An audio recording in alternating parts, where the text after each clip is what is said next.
યજ્ઞનું આમંત્રણ થયું અને યજ્ઞનો સંહાર જ થયો, પણ મહાદેવ અને સતીને આમંત્રણ મળ્યું નથી.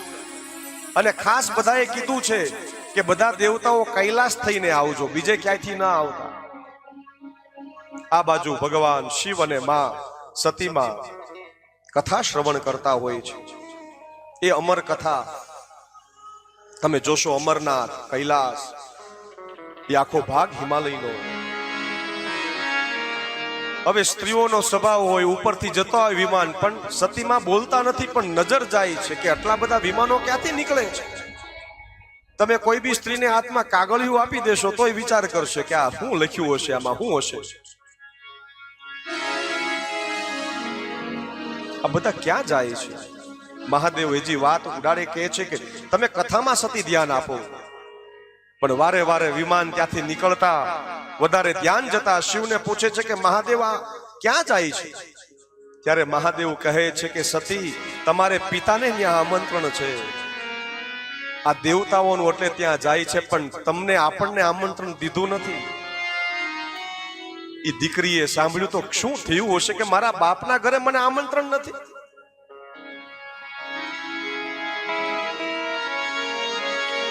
એના કારણે બધી વાત જોજો, તમે સાંભળજો. આપણે આ દરેક જમાયોએ આ શીખવાની જરૂર છે. દરેક જમાયો આ ખાસ શીખે કે બહુ બધી બદલાની ઓલું કે ને કે મારું આમ થયું અપમાન, મારું આમ થયું, બધું પત્નીને આવીને કહેવાય નહીં. આજે ભગવાન મહાદેવ કહે છે કે દેવી આપણને આમંત્રણ નથી, એ આમંત્રણ આપણને મળ્યું નથી.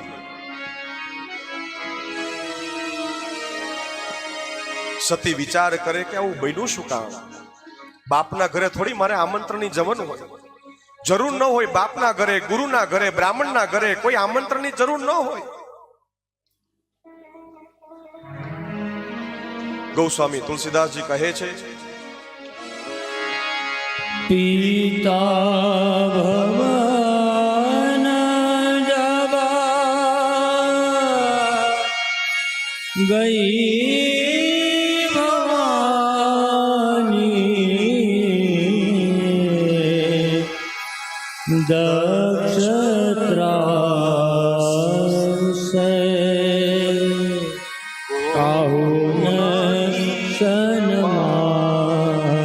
અંદર પ્રવેશ કરે છે કે આ તો મારા બાપનું ઘર છે, મારે ક્યાં ઓલું કરવું? પણ સ્વામી મારે જાવું તો છે. મહાદેવ, મારે મારા પિતાના મારા ઘરે જવું છે. મને આમંત્રણ ના પાડે છે, સમજાવે છે ન જાવ દેવી, કઈક એવી ઘટના ઘટશે. દેવી માનતા નથી. આ બાજુ મહાદેવ સમાધિમાં લાગી, દેવી નીકળે છે. પ્રજાપતિ દક્ષના મહેલની અંદર પણ બધાને કીધું હોય છે, જો મારી દીકરી સામે કોઈ જોયું છે તેને મારા ક્રોધનો સામનો કરવો પડતો હશે. અંદર પ્રવેશ કરતા બધા દેવી દેવતાઓ પણ સતીને બોલાવતા નથી. સાદર ભલે મિલી માતા ભગીને બહુત માં દેખાય છે. માં આગળ તો દીકરી ક્યાંથી કોઈ આગળ અજાણી પડે. માં આવી બેટા, તું આવ, બાપ આવ. બીજા કોઈ બોલાવતા નથી, પણ માં કહે છે કે બેટા આવી જા, સારું થયું તું આવી. એક ઓરડામાં માં બેસે છે. સતી એના ખોળામાં માથું રાખીને કહે છે કે બેટા સારું થયું આવી. પણ માં મને એક વાત કે, કેમ મને આમંત્રણ ન મળ્યું? કેમ મને મારા બાપે મને બોલાવી નહીં? આ તો મારા બાપનું ઘર છે. દુનિયામાં દરેક જગ્યાએ દીકરી જીતી શકે, પણ બાપને જો રોતો જોવે તો આખી ઢીલી પડી જાય છોકરી. દીકરી અને બાપનો જે સંબંધ છે એની જેવો સંબંધ બ્રહ્માંડમાં બહુ ઓછા આવા સંબંધો હોય છે. અરે એવી ખાનદાની જોઈ છે કે લગ્ન થયા પછી સાસરે જઈને બાપ પાણી નથી પીતો. ભાઈ અને ફોન આવે ને તો દીકરી એટલું કહેશે, બેટા તું મજામાં છો ને? પણ આજ માં કહે છે કે બેટા તું તો ઓળખે છો તારા પિતાનો સ્વભાવ.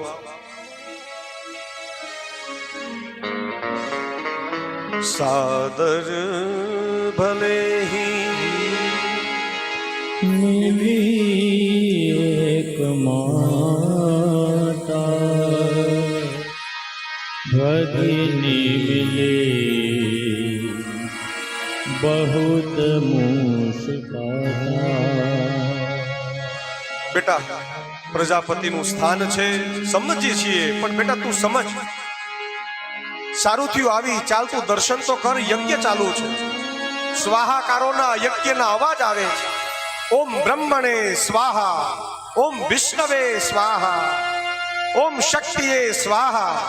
યજ્ઞના અવાજની અંદર સ્વાહાકાર સંભળાના, પણ માં સતીને ઓમ રુદ્રાય સ્વાહા, ઓમ શિવાય સ્વાહા ન સંભળાણો. પ્રવેશ કર્યો, બધા સ્થાપનો જોયા, બધાને પ્રણામ કર્યા, પણ સ્થાપનની અંદર રુદ્રનું સ્થાપન ન દેખાણું.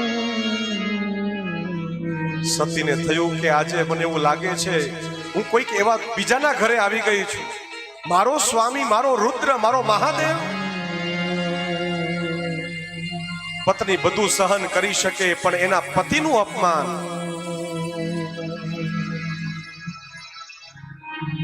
દરેકની સામે જોઈને જોયું કે ક્યાંય રુદ્રનું સ્થાપન નથી. દુઃખ થયું અને ક્રોધ પણ આવ્યો કે મારું આ શરીર દક્ષ પ્રજાપતિએ મને જન્મ દીધો, હવે આ શરીરનું મારે શું કામ છે જ્યાં મારા પતિની આબરૂ નથી. સાંભળજો સભાસદો, પિતાજી તમે જે આ કૃત્ય કર્યું છે, જે આ વેર ભાવનાથી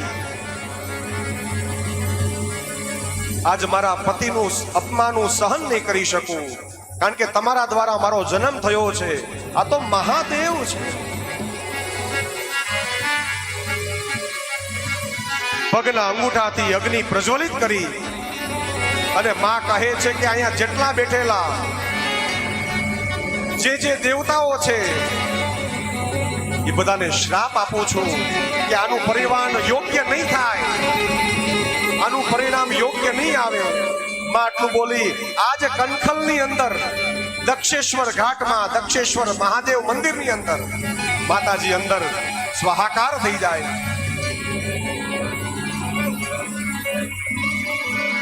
બ્રહ્માંડ ડોલવા લાગે છે. સ્વાહાકાર થયો માનો અને હાહાકાર મચી ગયો કે આ શું થયું. જ્યાં યજ્ઞમાં જે ભગવાનની આહુતિ દેવાની હતી, સાક્ષાત સતી દીકરી સ્વરૂપે એમાં પડી ગયા. આનો નાદ ગયો છે કૈલાસની અંદર. મહાદેવ સમાધિમાં છે અને નાદ આવ્યો છે કે આ શું કઈ કેવી ઘટના ઘટી. સમાધિમાં જોયું, ઊભા થઈ ગયા કે મારી પત્ની, મારી સતી દેવી આવું આજે હાહાકાર. જટા ખોલે છે અને એ જટા ખોલતા જ એક જટા પથ્થર ઉપર ફેંકે છે. વીરભદ્રને પ્રગટ કર્યો, જાઓ દક્ષમ યજ્ઞ જહી, દક્ષનો યજ્ઞ જહ કરો. જાય છે વીરભદ્ર.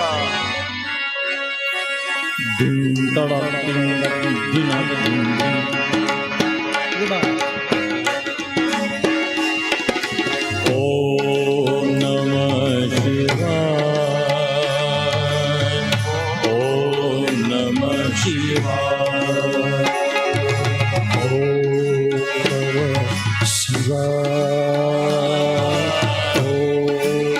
નમઃ શિવાય, ઓમ નમઃ શિવાય, ઓમ નમઃ શિવાય.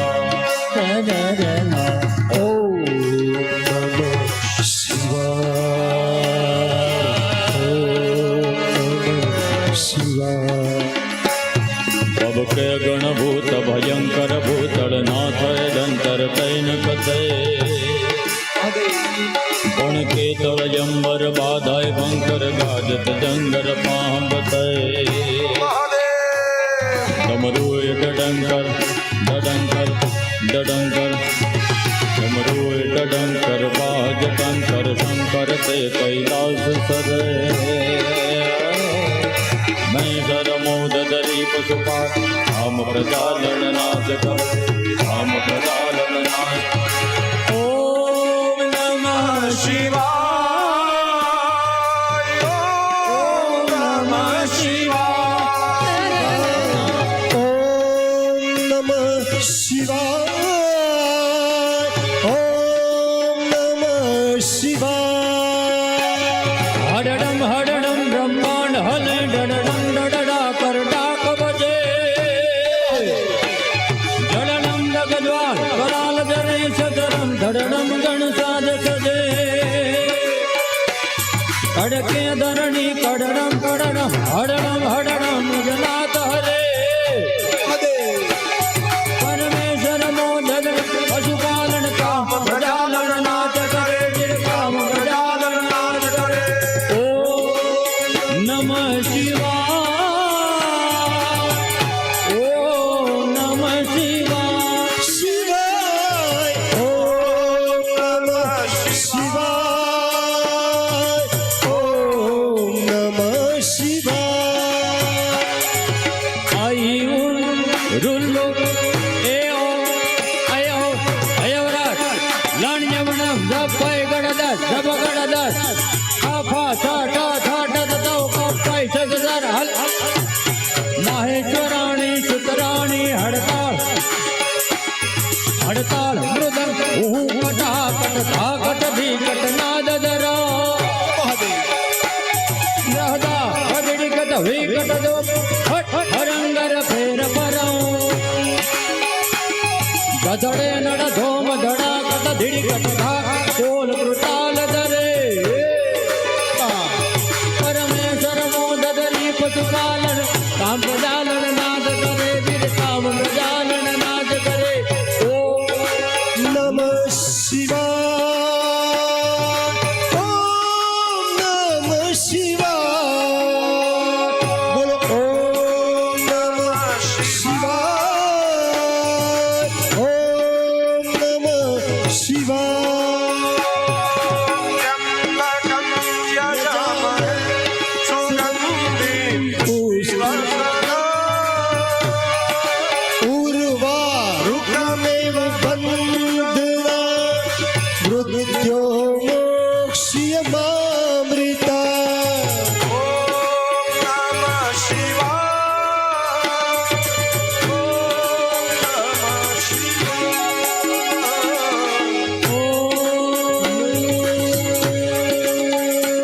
નાચતની શંકા ધમકા ઘુંઘરૂ ઢોલુકા ધમકા હો હમમાં ડમમ ડમકા ડમરુકા રણતું રણકા ભેર પડકા ગગન ગણકા કરે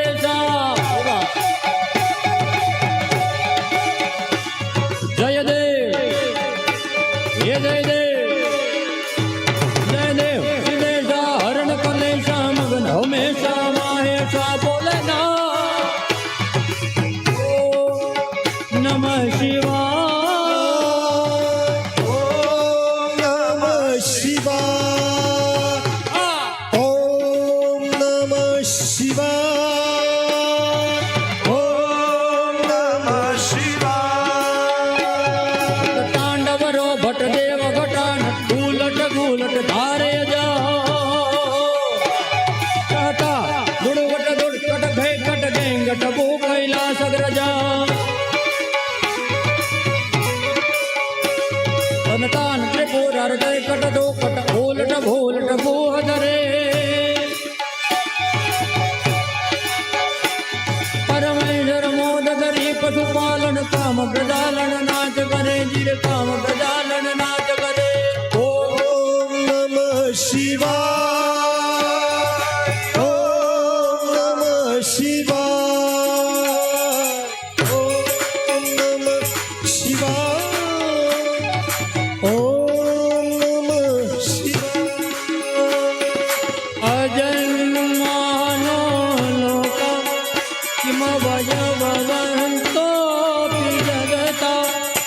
વશિષ્ઠા તારો કે ભવ વિધિરનાથ ભવતી અનિકો વા પૂજા ભુવન જનને પરિકરો યતો મંદા સ્વામ પ્રત્યમરવર સંસેર કવિને નમઃ શિવાય ઓમ નમઃ શિવાય મહિમ્ન પારંતે પરમ વિદુષો યાત સદસી તુતિર બ્રહ્માદીના મપતદવ સંદાસ્તય ગિર અથાવાચ સર્વ સ્વમતિ પરિણામાવધિ ગુણ મમાપેશ સ્તોત્રે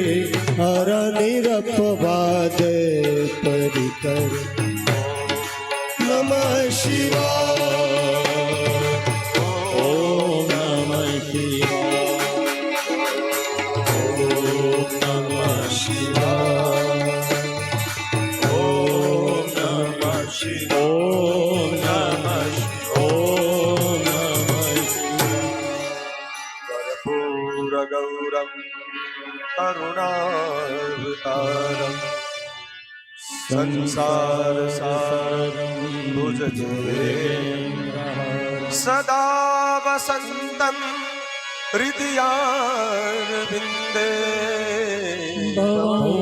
ભવાની સહિતમ બોલો નમઃ પાર્વતી પદયે હર હર હર મહાદેવ હર વીરભદ્ર જાય છે આખો શિવ યજ્ઞ જે આખું શિવ તત્વ હતું ત્યાં નહોતું એ તત્વને અનુરૂપ કરવા માટે દક્ષ પ્રજાપતિનો યજ્ઞ આખો ધ્વંસ કરે છે દક્ષનું માથું કપાય છે અને આખા કનખલની અંદર હાહાકાર મચી જાય છે પછી થોડાક સમય પછી બધા દેવતાઓ વિચાર કરે જે કઈ છે એ પ્રજાપતિ હતા કંઈક કરો મહાદેવ પછી ભગવાન ભોળાનાથ આગળ પુરાણની કથા છે કે બકરાનું માથું એના ઉપર મૂકે છે અને હવે એને ઘણું નામ લેવું છે ભગવાન શિવનું પણ હવે લઈ નથી શકતો જ્યારે બુદ્ધિ આવે ત્યારે સમય નથી હોતો એટલે આજના વિદ્યાર્થીઓને ખાસ કહું કે અત્યારે 5 વર્ષ તમે એજ્યુકેશનમાં ધ્યાન આપશો 7 વર્ષ ધ્યાન આપશો પાછળના 50 વર્ષ તમારે મોજ કરવાની પણ અત્યારે 5-7 વર્ષ તમે મજા કરી તો પાછળના 50 વર્ષ મજૂરી કરવાની એટલે મહાદેવ પછી બધાએ સમજાવ્યા અને જેમ આપણે મંદિરમાં જઈએ તો અવાજ કરીએ છીએ આપણે બોલીએ ને આ કરીએ આપણે તાળીઓ વગાડે એ કોણ છે એ દક્ષ છે એનાથી મહાદેવની પ્રસન્ન કરવા જાય છે અને મહાદેવ પ્રસન્ન થયા અને કીધું હવે આપણે યજ્ઞ કરીએ ચાલો યજમાનને બોલાવો તો યજમાન દક્ષ પ્રજાપતિ એને યજ્ઞમાં બોલાવ્યા ત્યાં ચતુર્ભુજ નારાયણ પ્રગટ થયા અને યજ્ઞને પૂર્ણ કરે છે બોલો કૃષ્ણ કનૈયા જાયે ઉતાન પાદસ્ય સુનીતિ સુરુચિ સ્તયો શ્રુચિ પ્રેયસી પ્રત્યુનેતજ્ઞ યત્સુતો ધ્રુવઃ